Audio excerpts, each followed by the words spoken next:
जय माता की, जय श्री महाकाल सभी को।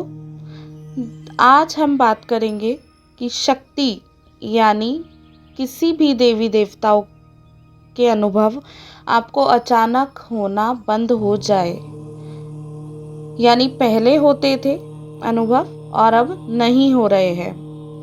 तो पहले तो इसका कारण जान लेते हैं। देखिए, जब भी आप किसी शक्ति की साधना या जाप कर रहे होते हैं तो शक्ति आपको निश्चित तौर पर अनुभव कराती ही है। आप गलती कहाँ कर देते हैं कि आप वह अनुभव खुशी खुशी में या यह कह लो कि उत्सुकता में अपने माता पिता, अपने संगी साथी, सगे संबंधियों को साझा कर देते हैं। यह आपसे सबसे बड़ी गलती हो जाती है। जब आप साझा कर देते हैं तो शक्ति आपको अनुभव कराना बंद कर देती है। क्यों कर देती है, यह मैं आपको विस्तार में बता देती हूँ। देखिए, शक्ति की साधना सेवा आप कर रहे हैं। शक्ति आपकी सेवा जब तब से प्रसन्न होकर अपने होने का अनुभव आपको करा रही है। आप यदि किसी अन्य व्यक्ति के आगे शक्ति के होने वाले एहसास अनुभव को व्यक्त करते हैं तो शक्ति रुष्ट हो जाती है, क्योंकि शक्ति आपसे प्रसन्न हुई है, आपकी सेवा से प्रसन्न हुई है। आपने कई दिनों तक शक्ति की या कह लो देवी देवताओं की सेवा की है, किसी और ने तो नहीं की ना। चलिए सपोज कर लीजिए कि आप माँ काली की साधना कर रहे हैं। अब माँ काली की साधना आप कर रहे हैं, माँ काली द्वारा कराए गए अनुभव का यदि आप सब जगह ढिंडोरा पीट देते हैं तो माँ काली कोई ऐसी वैसी शक्ति तो है नहीं। माँ काली को पाने में लोगों को एक जन्म भी कम पड़ता है। वह केवल अपने द्वारा चुने गए लोगों को ही अपने होने का एहसास कराती है। और आप लोग क्या करते हैं कि आप लोग जगह जगह ढिंडोरा पीट देते हैं कि हमें तो शक्ति ने कल ये अनुभव कराया, हमें तो स्वप्न में ही अनुभव कराया, हमें स्वप्न में दर्शन दिए। तो यह आप लोगों की सबसे बड़ी भूल है। तो आप लोग अपनी यह भूल सुधारें और अनुभव सदैव केवल अपने गुरु को ही बताएं, क्योंकि गुरु ही आपके अध्यात्म मार्ग की एक ऐसी डोर है जो आपका मिलन शक्ति से करवाते हैं, जो आपका मिलन ईश्वर से करवाते हैं, स्वयं भगवती से करवाते हैं, बाबा महाकाल से कराते हैं। चलिए अब बात करते हैं कि यदि अनुभव रुक गए हैं तो आप क्या कर सकते हैं। देखिए, किसी भी अमावस्या की रात को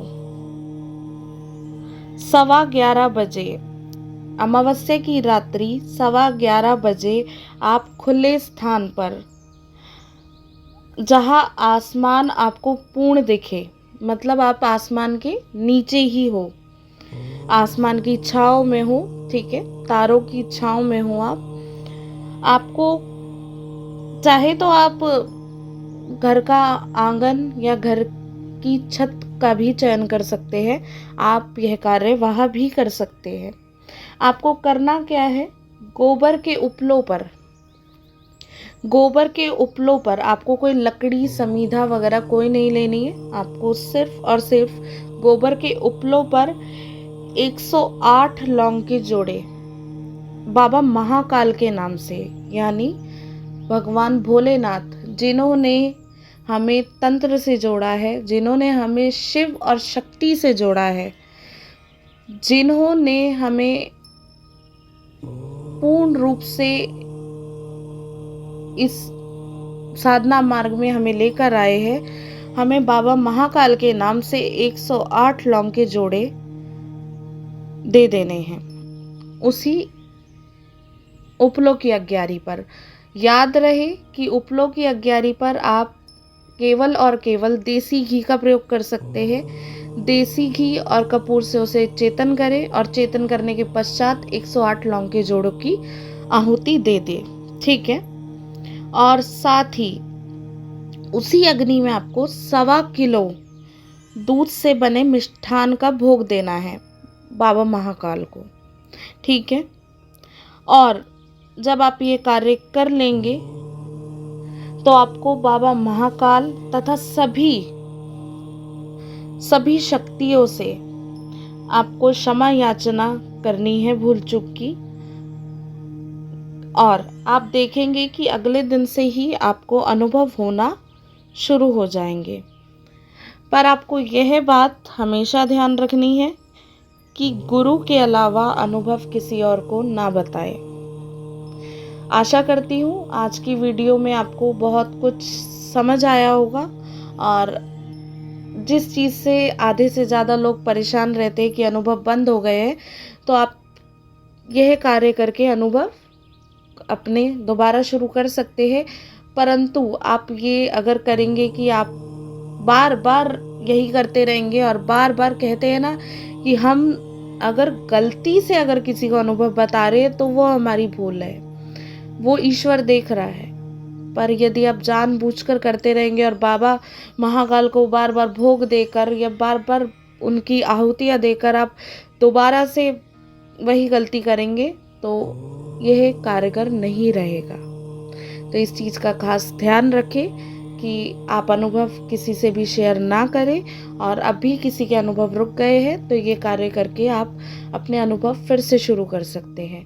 जय माता की, जय श्री महाकाल। सभी को मिलते हैं जल्द ही अगली वीडियो में।